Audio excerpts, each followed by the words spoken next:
heard a lot of successful projects today. My little talk is actually about someone who's actually struggling. I am struggling, so I thought I'd say that it's not always rosy. So it's running a repository on a shoestring.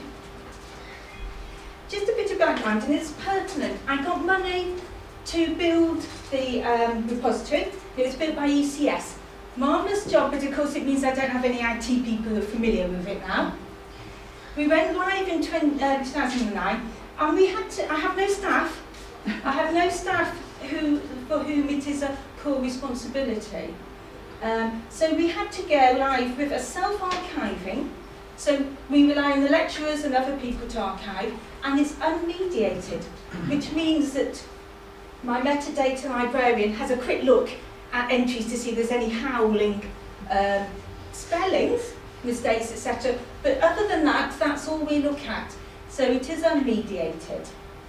We started by seeding it with RAE data, so it's mainly bibliographic, and we also upload university projects, undergraduates in particular, best practice projects and theses.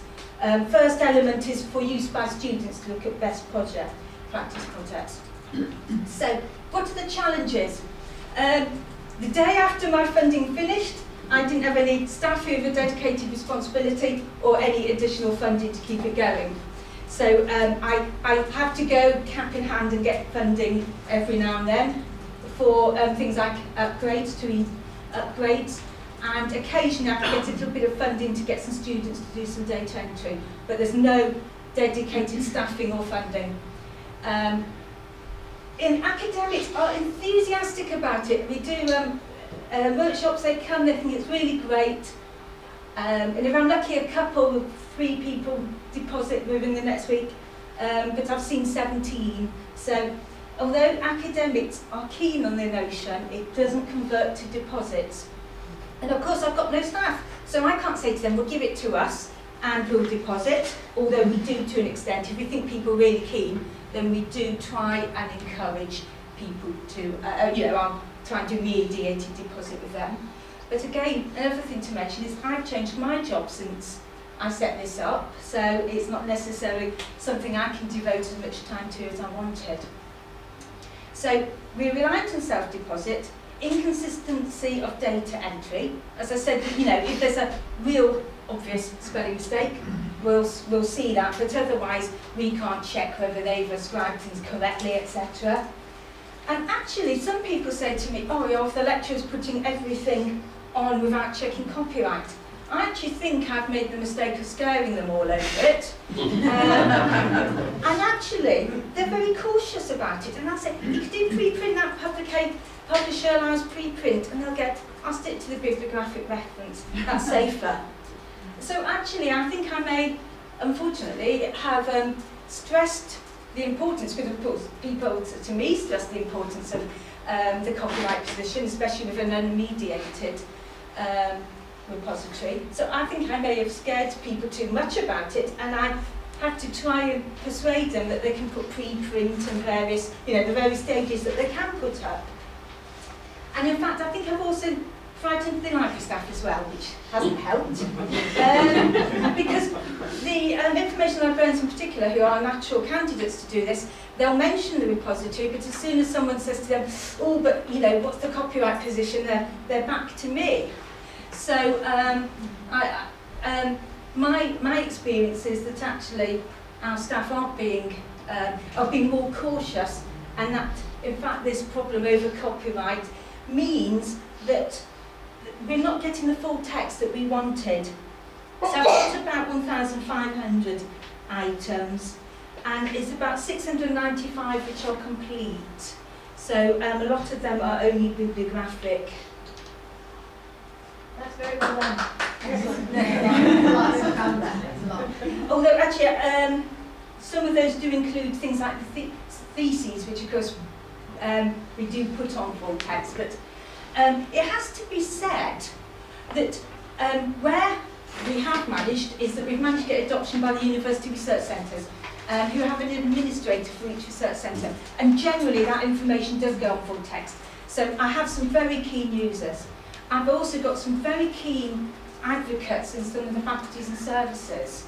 And again, they tend to put material on full text. So there are pockets of full text deposit.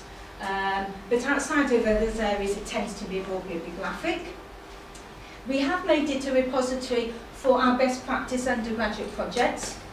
We've also made it a repository for masters and PhD theses, and whether they're available or not depends on a variety.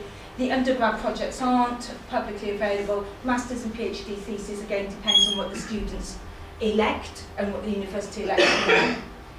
And we've also made it a repository for university publications, and by that I should say research publications. So we've got Mountbatten Journal of Legal Studies, we've got Dialogue.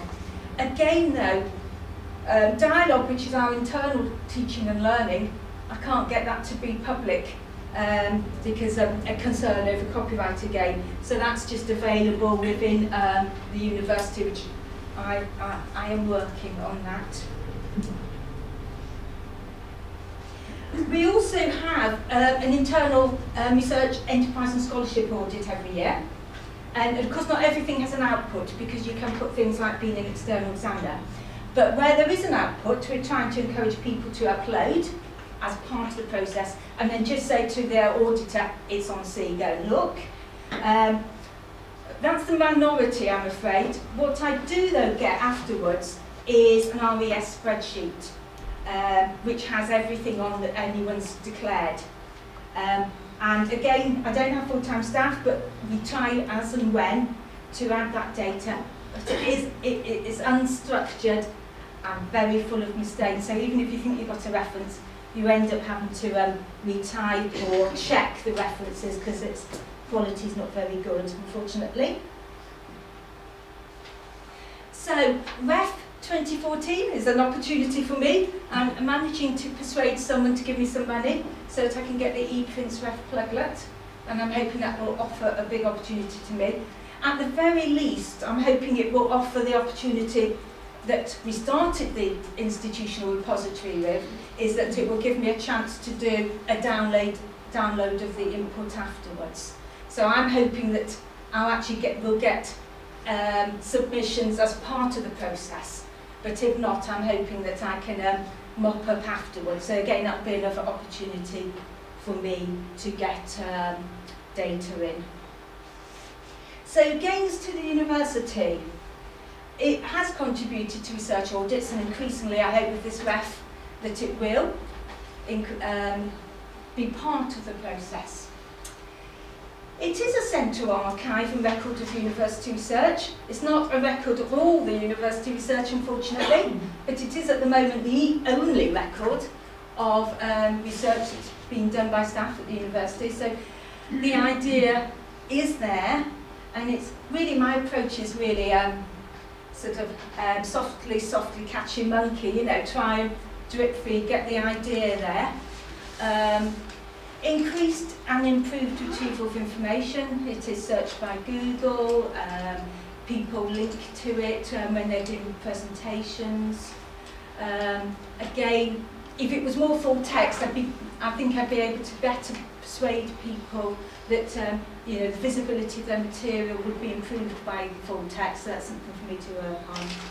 And lastly, and I mean, it's perhaps not common for many repositories, but it is actually a secure location for our student theses, and especially undergraduate projects, our best practice, and that's been very popular for the students. So perhaps something that isn't normally found in a repository, but it has met our needs. So that's it. Any questions?